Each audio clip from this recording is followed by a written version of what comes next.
कांग्रेस देशवासियों को ही समस्या मानती है। अब मैं इनका इतना बोल करके छोड़ दूंगा तो आज पता नहीं रात को उनको नींद नहीं आएगी और गालियां कल कैसी दे उसका प्लानिंग चलेगा। लेकिन मैं उदाहरण के साथ बताना चाहता हूं किस प्रकार से लोग सोचते थे देशवासियों के लिए। देश के लोगों के बारे में नेहरू जी और इंदिरा जी की सोच क्या थी, मैं उसके विषय में बताना चाहता हूं। इंदिरा जी एक बार ईरान गए थे और ईरान में वो भाषण दे रही थी और उस भाषण में उन्होंने नेहरू जी के साथ जो बातचीत हुई थी उसका उल्लेख किया। खुद ने कहा है, उन्होंने कहा, और मैं जो इंदिरा जी ने कहा था उसको कोट कर रहा हूं, जब किसी ने मेरे पिताजी से पूछा, यानी नेहरू जी से पूछा कि उनके सामने कितनी समस्याएं हैं, तो उन्होंने उत्तर दिया था 35 करोड़। नेहरू जी ने जवाब दिया था कि उनके सामने कितनी समस्याएं हैं, बोले 35 करोड़। उस समय हमारे देश की जनसंख्या थी 35 करोड़। अब आगे देखिए, 35 करोड़ देशवासी नेहरू जी को समस्या लगते थे। ऐसा कोई मुखिया हो सकता है क्या जी?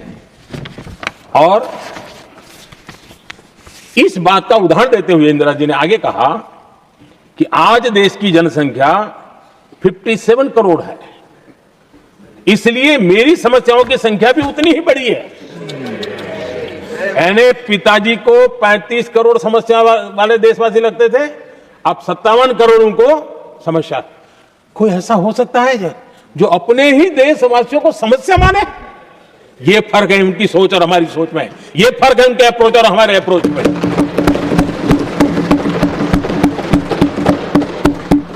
नेहरू जी हो या इंदिरा जी हो या पूरी कांग्रेसी बिरादरी हो, ये लोग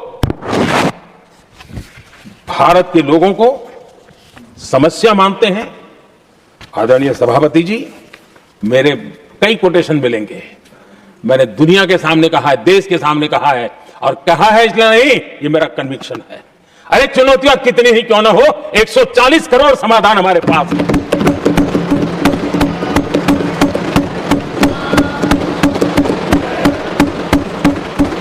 हमारे लिए देशवासी समर्थक की पूंजी है। हमारे लिए हर देशवासी भारत का उज्जवल भविष्य का नियंता है, निर्माता है, करता धरता है। हम उसको समस्या कैसे कह सकते हैं?